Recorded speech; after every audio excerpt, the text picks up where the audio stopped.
जादुई कहानियाँ देखने के लिए हमारे चैनल को सब्सक्राइब करें और बेल आइकन जरूर दबाएं। श्यामपुर नाम के एक छोटे से गांव में गीता नाम की औरत अपनी 2 बेटियों के साथ रहा करती थी। गीता की बड़ी बेटी का नाम प्रिया था तो छोटी बेटी का नाम पायल था। गीता के पति एक छोटी सी फैक्ट्री में काम किया करते थे। एक बार की बात है, उस फैक्ट्री में शॉर्ट सर्किट होने की वजह से आग लग जाती है, जिसमें काफी सारे वर्कर्स की जलकर मौत हो जाती है। उन्हीं में से एक गीता के पति भी थे। गीता के पति के चले जाने के बाद गीता ने ही अपनी बेटियों को पाल पोस कर बड़ा किया। वो दूसरों के घर जाकर झाड़ू पोछे का काम ही किया करती थी और उसी से ही उनका घर का गुजारा हुआ करता था। इसी तरह से समय बीत रहा था। प्रिया घर में बड़ी थी और पायल सबसे छोटी थी। दिवाली का त्योहार भी पास आने वाला था और पायल अपनी बड़ी बहन प्रिया के साथ बाहर घूम रही थी। बाजार में बहुत ज्यादा भीड़ लगी हुई थी। सभी लोग दिवाली की शॉपिंग कर रहे थे। ये देखकर पायल अपनी बड़ी बहन प्रिया से कहती है, दीदी दिवाली आने वाली है। देखो ना दीदी, इसी वजह से बाजार में कितनी ज्यादा चहल पहल है। इतनी चहल पहल देखकर कितना अच्छा लग रहा है ना दीदी। वो देखो दीदी, वो लहंगा कितना अच्छा लग रहा है और कितने सारे पटाखे भी मिल रहे हैं। मैं घर जाकर माँ को कहूँगी कि मेरे लिए भी बहुत सारे पटाखे खरीद कर लाएं। पायल की सारी बातें सुनकर प्रिया उससे कहती है, नहीं पायल, तुम माँ से ये सब मत बोलना। जब से पिताजी गए हैं, बड़ी मुश्किल से माँ हम दोनों का पेट पालती है और वो हमारे लिए बहुत ज्यादा मेहनत करती है। पता नहीं नए कपड़े और पटाखों के लिए माँ के पास इतने पैसे होंगे भी कि नहीं। तो फिर क्या दीदी, हम दिवाली का त्योहार नहीं बनाएंगे? क्या इस बार भी हमें मिठाइयाँ खाने को भी नहीं मिलेगी? क्या मैं पटाखे भी नहीं जला पाऊंगी? समझा करो मेरी प्यारी बहन, इस तरह नहीं करते। तुम्हें तो पता है ना हम लोग कितने गरीब हैं। ये त्योहार हम गरीब लोगों के लिए नहीं होते, ये तो सिर्फ अमीर लोगों के लिए ही होते हैं। हमारे घर में तो हम 2 वक्त का खाना भी बहुत मुश्किल से खाते हैं। तो बता हम दिवाली कैसे मना पाएंगे? चलो छोटी, घर चलते हैं। माँ ने कहा था कि हमें बाजार से आलू लेकर जाना है। उसके बाद दोनों बहनें आलू लेकर घर आ जाती है। घर आने के बाद पायल अपनी माँ से कहती है, देखो ना माँ, दीदी कह रही है कि हम दिवाली का त्योहार नहीं मना पाएंगे और आप हमें नए कपड़े भी नहीं दिलाएंगी और ना ही हम दिवाली की मिठाइयाँ भी खा पाएंगे। माँ मुझे बताओ ना, दीदी झूठ बोल रही है ना? बोलो ना माँ, आप मुझे सब कुछ दिलाओगी ना? हाँ मेरी प्यारी बच्ची, मैं तुझे सारी चीजें दिलवाऊंगी। प्रिया बेटा, तुम्हें ऐसा क्यों लगा कि मैं दिवाली पे तुम्हें कुछ नहीं दिलाऊंगी? तुम्हें पता है मालकिन क्या कह रही थी कि इस बार वो मुझे पगार बढ़ाकर ही देंगी। उन पैसों से मैं तुम्हारे लिए कपड़े, मिठाइयाँ और बहुत सारे पटाखे खरीद कर दूंगी। अब तो तुम दोनों खुश हो ना? हाँ माँ, ये तो बहुत ज्यादा खुशी की बात है। क्या सच में माँ आप हमें ये सब दिलवाओगी? मुझे तो घर की हालत देख के लग रहा था कि हम दिवाली का त्योहार नहीं मना पाएंगे। और हाँ, मैं तो सिर्फ फुलझड़ी ही जलाऊंगी। मुझे बम पटाखों से बड़ा डर लगता है।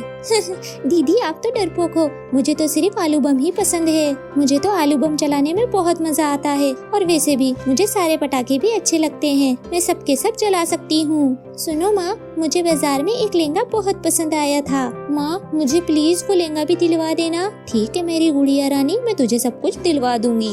चलो फटाफट से तुम बहनें खाना खा लो और मुझे कल मालकिन के घर जल्दी जाना है। और दिवाली भी तो आ रही है ना, मुझे उनके घर सफाई भी तो करनी है। उसके बाद सभी खाना खाकर सोने चले जाते हैं। अगली सुबह गीता जल्दी उठकर अपने घर का सारा काम कर लेती है और जल्दी जल्दी अपने मालकिन के घर चली जाती है और वहाँ की भी साफ सफाई करने लगती है।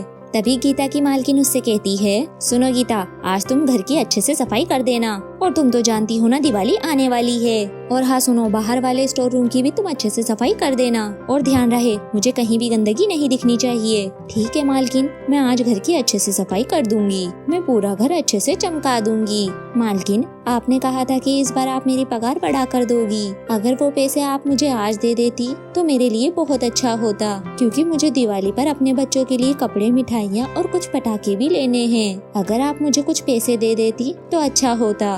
अरे हाँ, मुझे सब याद है। तुम अच्छे से सफाई तो करो और शाम को जाते वक्त तुम मुझसे अपनी पगार जरूर ले लेना, मैं तुम्हें दे दूंगी। गीता खुशी खुशी अपने कामों में लग जाती है। गीता आज बहुत ही खुश थी, इसीलिए वो खुशी खुशी घर के काम करने लग जाती है। वो पूरे फर्श पर पानी डालकर घर साफ कर रही थी। तभी वहाँ पर मालकिन की बेटी काजल आ जाती है और वो पानी में फिसलकर गिर जाती है। काजल के गिरने पर गीता को हंसी आ जाती है। गीता को इतना हंसता देखकर काजल गुस्से से लाल पीली हो जाती है और वो गीता से कहती है, हे भगवान, मुझे चोट लग गई और तुम्हें हंसी आ रही है। माफ करना छोटी मालकिन, मुझे नहीं पता था कि आपको चोट लग गई है। आप मुझे माफ कर दीजिए। तुमसे एक काम ठीक से नहीं होता है, तुम्हें कोई माफी नहीं मिलेगी। निकल जाओ मेरे घर से, तुम्हें यहाँ पर काम करने की कोई जरूरत नहीं है।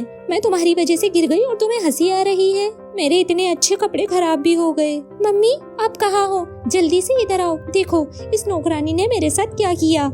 काजल की माँ भी वहाँ पर आ जाती है और काजल अपनी माँ को सारी बात बताने लगती है। सुनो माँ, कल से ये नौकरानी हमारे घर पर नजर नहीं आनी चाहिए। इसकी वजह से मैं गिर गई और ये मुझ पर हंस भी रही थी और मुझे चोट भी लग गई। मुझे इतना दर्द हो रहा है। गीता, क्या मेरी बेटी सही कह रही है? तुम इतनी लापरवाही से कैसे काम कर सकती हो? तुम्हारी वजह से मेरी बेटी को कितनी चोट आई है। और हाँ सुनो गीता, आज से तुम्हें मेरे घर पर काम करने की कोई जरूरत नहीं है। और हाँ, तुम्हारी गलती की वजह से मैं तुम्हारे पिछले महीने की सैलरी भी नहीं दूंगी। मालकिन, ये आप क्या कह रही हो? आप मेरे साथ ऐसा नहीं कर सकती। मैं आपके यहाँ कितनी मेहनत और लगन से काम करती हूँ। मुझे बिल्कुल भी अंदाजा नहीं था कि काजल मैडम को चोट लग गई है। मालकिन, कम से कम मुझे मेहनत की कमाई तो दे दो। हम गरीब के साथ ऐसा मत कीजिए मालकिन। गीता बहुत ज्यादा गिड़गिड़ाती है, लेकिन उससे उसकी मालकिन को कोई भी फर्क नहीं पड़ता है और वो बिना पैसे लिए ही वहाँ से चली जाती है। उसकी मालकिन उसे एक फूटी कौड़ी भी नहीं देती है। अब गीता काम ढूंढने लगती है और लोगों के घर घर जाकर उनके दरवाजे खटखटाने लगती है, लेकिन उसे कहीं भी काम नहीं मिलता है। वो उदास होकर अपने घर वापस आ जाती है। तभी प्रिया अपनी माँ से कहती है, माँ क्या बात है, आप इतनी जल्दी घर कैसे आ गई? रोज तो आप शाम को घर आती हैं, लेकिन आप आज दोपहर में ही आ गई। आप कुछ परेशान भी लग रही हैं। मेरी प्यारी बच्चियों, मुझे माफ कर दो। मैं तुम दोनों के लिए कुछ भी नहीं कर पाई। मुझे मेरी मालकिन ने काम से निकाल दिया और इतनी जल्दी मुझे काम भी नहीं मिल पाया। यहाँ तक कि मालकिन ने मुझे इस महीने की सैलरी भी नहीं दी। अब तो घर में थोड़ा सा ही राशन बचा है। इस बार हमें वही खाकर ही दिवाली मनानी होगी। दिवाली के बाद ही देखती हूँ कहीं मुझे काम मिल जाए। मुझे माफ कर दो बच्चों, इस बार मैं दिवाली पर तुम्हें नए पटाखे, कपड़े कुछ भी नहीं दिला पाई। इतना बोलने के बाद गीता जोर जोर से रोने लगती है। तभी पायल कहती है, माँ आप चुप हो जाइए, मुझे कुछ भी नहीं चाहिए। ना मुझे कपड़े चाहिए, ना पटाखे चाहिए, ना मिठाइयाँ चाहिए। दीदी ने सही कहा था, दिवालियाँ हम गरीब लोगों के लिए नहीं बनी है। माँ प्लीज, मैं कोई जिद नहीं करूँगी, बस आप रोना बंद कर दीजिए। देखना माँ, दिवाली के बाद आपको जरूर काम मिल जाएगा। इसी तरह से 2 दिन बीत जाते हैं। घर में जो भी राशन था अब वो खत्म हो चुका था। तभी गीता अपने बटुए में से 100 रुपए निकालती है और वो अपनी दोनों बेटियों से कहती है, बेटी बस मेरे पास इतने ही पैसे बचे हुए हैं, इन पैसों से जाकर तुम दाल चावल ले आओ। पैसे लेने के बाद दोनों बहनें बाजार चली जाती है। बाजार में खूब चहल पहल थी। ये सब देखकर पायल निराश हो जाती है। पायल अपनी बहन से कहती है, देखो ना दीदी कितनी चहल पहल है और देखो ना कितने सारे पटाखे भी मिल रहे हैं। अगर इन पैसों में से कुछ पैसे बच जाए तो मेरे लिए कुछ आलू बम ही ले लेना। उसके बाद प्रिया दाल चावल खरीद लेती है, लेकिन दाल चावल खरीदने के बाद उसके पास 1 भी रुपया नहीं बचता है। वो पायल से कहती है, छोटी पैसे तो बचे ही नहीं, इतने ही पैसे हैं और वो भी खर्च हो चुके हैं। तभी प्रिया एक दुकान वाले के पास जाकर कहती है, अंकल जी क्या आप मुझे एक आलू बम फ्री में दे दोगे? मेरी बहन को ये वाला पटाखा बहुत पसंद है, वो इसके लिए रो रही है। प्लीज अंकल आप मुझे ये पटाखा दे दीजिए। अरे क्या तू अपनी बाप की पटाखों की दुकान समझकर आ गई है क्या? एक पटाखा 15 रुपए का पड़ता है। बड़ी आई पटाखे फ्री में लेने वाली, तुझे मैं एक भी पटाखा फ्री में नहीं दूंगा। दुकान वाला उन दोनों बहनों को वहाँ से भगा देता है। तभी दोनों बहनें दुखी होकर घर वापस जाने लगती है। तभी रास्ते में उन दोनों बहनों को एक तितली दिखाई देती है जो एक मकड़ी के जाले में फंसी हुई थी।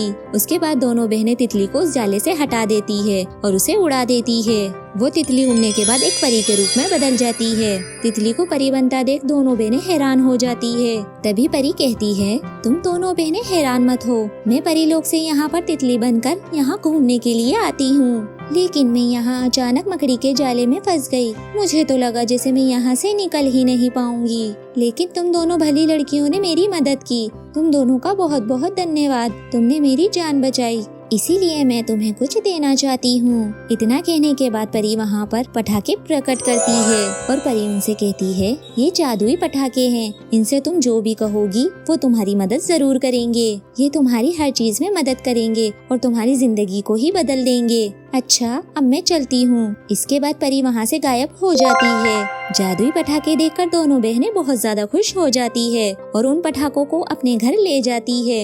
और उन पटाखों से अपने लिए एक बड़ा सा घर, मिठाइयाँ और बहुत सारे पटाखे मांगती है। अब उन तीनों माँ बेटियों की जिंदगी हंसी खुशी से बीतने लगती है।